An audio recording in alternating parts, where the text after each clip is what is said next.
राज्याच्या मुख्य सचिव सुजाता सौनिक यांनी उपमुख्यमंत्री अजित पवारांची देवगिरी या शासकीय निवासस्थानी भेट घेतली आहे। महायुतीला स्पष्ट बहुमत आल्यावर आता सत्ता स्थापनेच्या हालचालीपूर्वी सुजाता सौनिक आणि अजित पवार यांची ही भेट महत्त्वाची मानली जाते।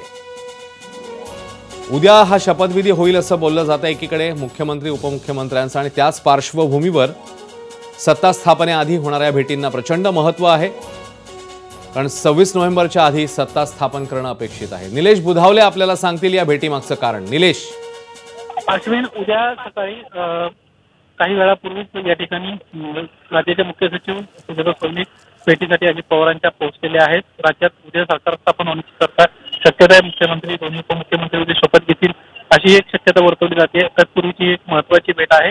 खरं तर नवीन सर्व महत्त्वाचे मंत्री उपमुख्यमंत्री उद्या पाहायला मिळणार आहेत। तत्पूर्वी त्यांच्या अभिनंदनासाठी राज्याच्या मुख्य सचिव म्हणून सुजाता सौनिक पोहोचल्याचं आपल्याला या ठिकाणी पाहायला मिळत आहे।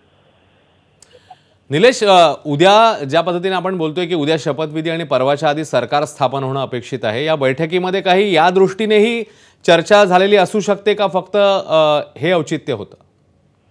हे उद्या सरकार स्थापनेसाठी सर्व प्रयत्न जे आहेत या ठिकाणी होताना आपल्याला पाहायला मिळत आहेत। त्या अनुषंगाने ही कदाचित भेट असू शकते।